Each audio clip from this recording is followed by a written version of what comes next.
Howdy folks, welcome back to the workshop. So today we're going to be making not one, not two, not four, but three of our stonewash fighters. This will be the largest order I've ever had for a single style of blade, so it should be a pretty cool project. Let's get right into it.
Don't forget about the demon-possessed pigs. Because it's part demon.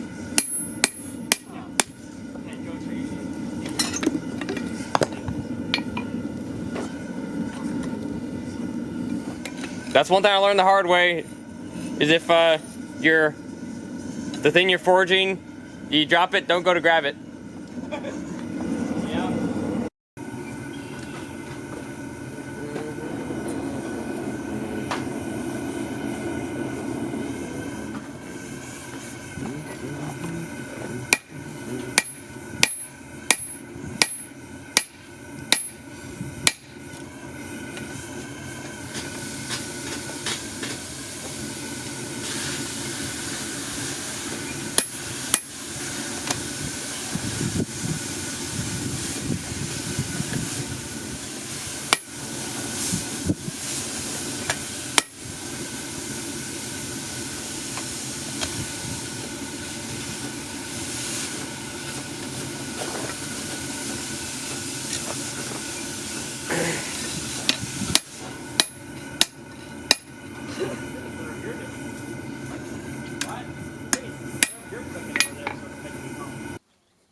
Alrighty, so we just got the knife off the surface grinder.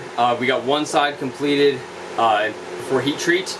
This is at the 220. I thought I forged the bevels a little bit deeper, but I guess not, so they just kind of got ground out, which is okay for this project. So this side is still at 40 grit, which we did with the Combat Abrasives 40 grit ceramic shredder belt. So I worked this one up from 40 to 120 to 220. That's how we got this finish here. So what I'm going to do is go ahead and put some painter's tape on this, make sure it doesn't overlap to get as flat as possible. That way when I take it off the chuck, it doesn't actually scratch this more than it has to be before the heat treat. So this will be the final finish on the cheeks before the heat treat, and then we'll go up to probably 600 before we actually do the stone washing process.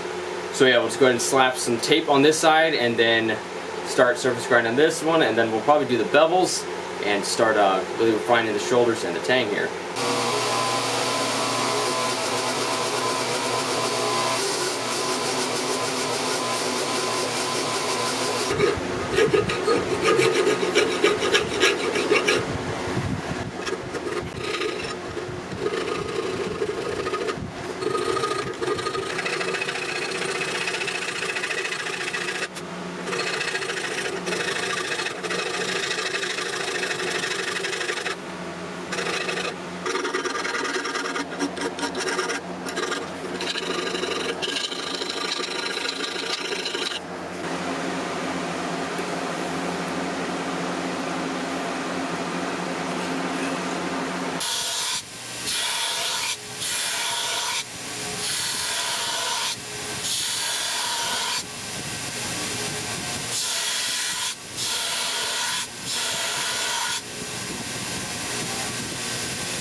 Alrighty, so as of recently, I've been doing a lot less grinding before the heat treat and saving a lot of that kind of finer finishing stuff for afterwards, because I was having a problem with the material really warping because I was getting them down to really thin.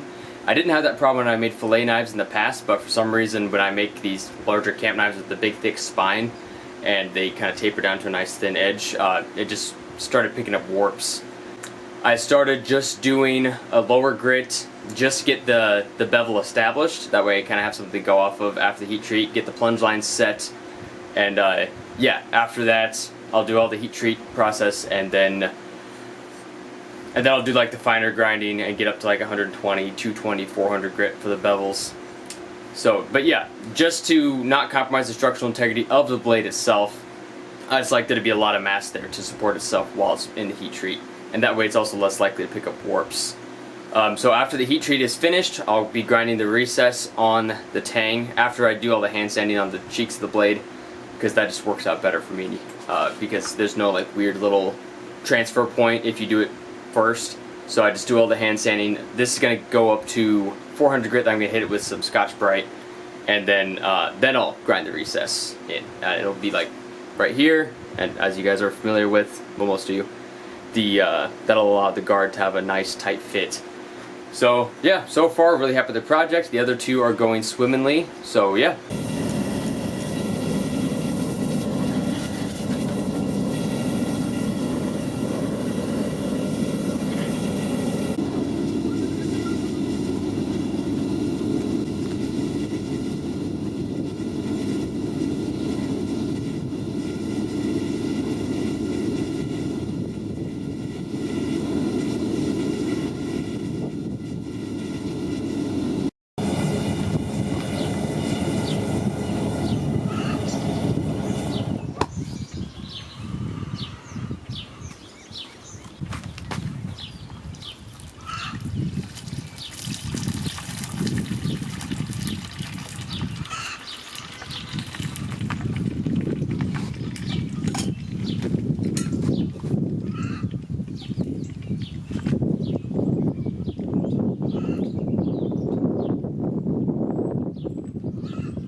Alrighty, so when I took the knife out of the quench, I realized that it had a little bit of a bow, so I went ahead and did a shim temper. I did 2 cycles of 415 for an hour and 10 minutes apiece, I believe.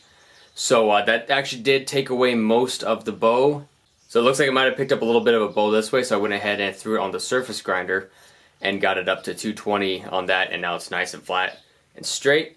So this knife is thick enough to where it appears that the magnetic chuck on that is not going to force it to be straight. So this one is actually 3.5 millimeters in thickness, so I was trying to keep it between 3.5 and 4 millimeters, and it's just about to its finished thickness, so doing a pretty good job there.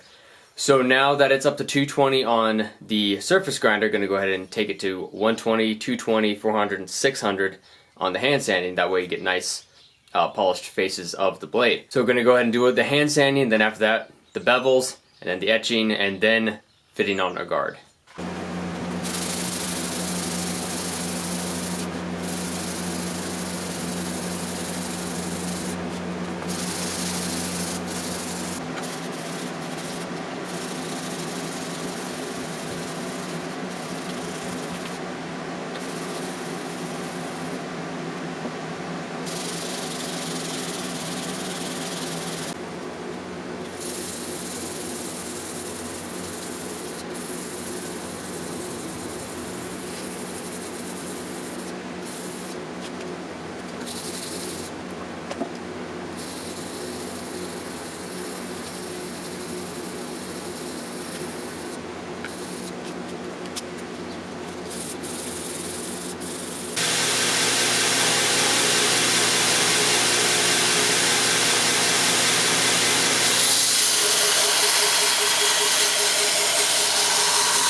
So that was actually the first fit up done on this knife, and it got pretty close.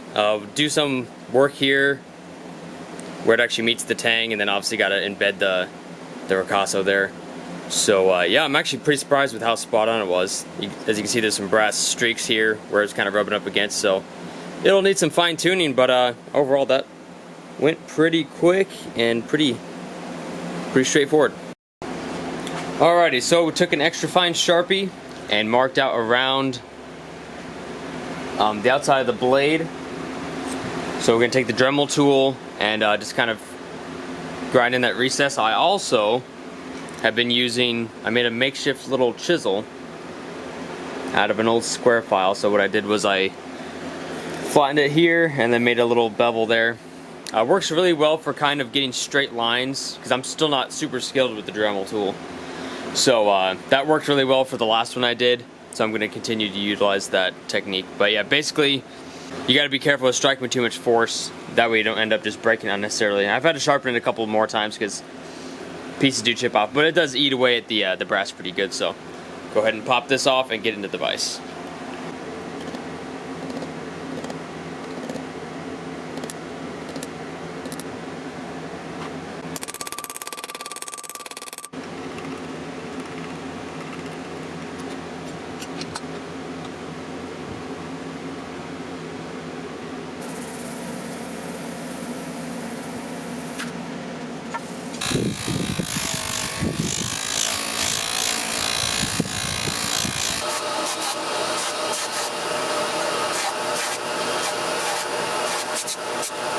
So we got this very nice piece of stabilized curly maple.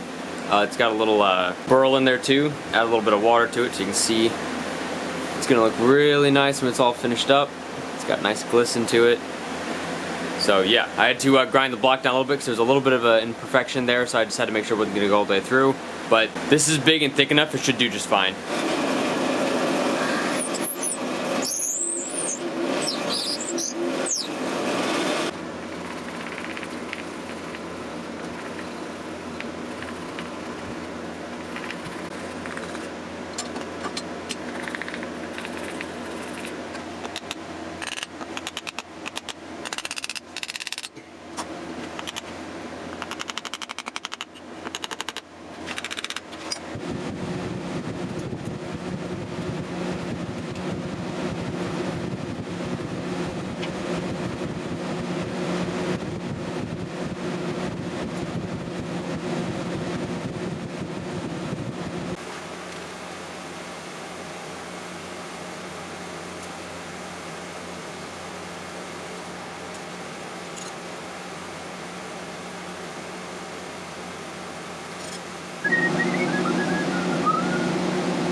Kind of just gauging the texture of the glue while it's in there. Looks like it's starting to thicken up a little bit, so it's okay to start working it on.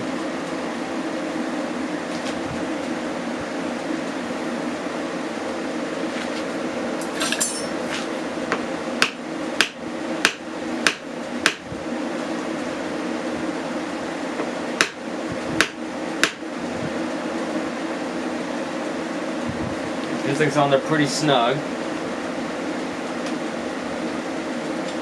Take it out, flip upside down, make sure everything just settles in there nicely.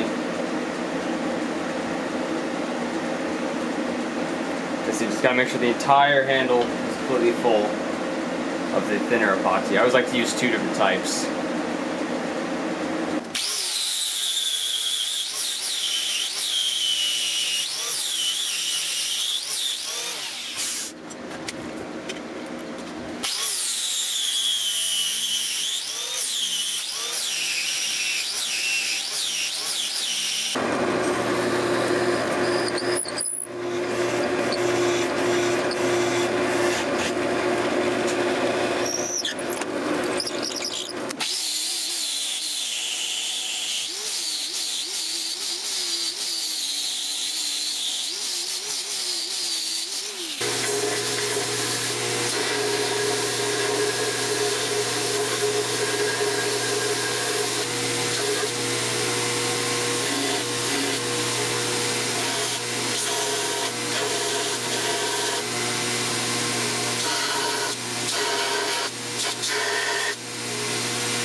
Alright, so here's the knife all finished up.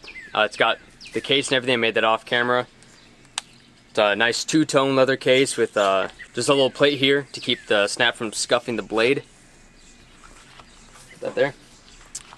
So this one turned out really nice. Love the sharp engraving. I filled in with birchwood Casey bluing, so it's not going to really wear off, and it's got a nice deep edge. You can actually feel it. The stone wash on this one turned out really nice. The bevel's nice and even. Plunge lines, really nice. Brass guard, just nice, flowy design, just really nice. And the wood turned out really nice. It appears the other two, they're from like the same kind of piece of wood. This one must have been for a different one, because that one was more burl, and this one is just a little more curly. But all in all, just the color, the sheen of it, looks really nice up against that, that brass and that stone wash. And here on the back, got, see if it'll focus, on the back here, got a Bible verse on it, along with the logo, laser engraved. Just want to thank you folks so much for taking the time to watch this video. A lot of work does go into these, so like and a comment goes a long ways. And if you want to see more of the products that we have to offer here, we have holsters and other leather goods, stuff like that. There'll be a link to the shop down in the description. And if you want to see more behind the scenes kind of stuff, more work in progress, and just more business stuff, there'll be a link to the Instagram down in the description as well. So again, just want to thank you folks so much for taking the time to watch these videos. Makes all the work it takes making them worth it. But that's all for now. So until next time, be strong, work diligently, and glory to God in the highest.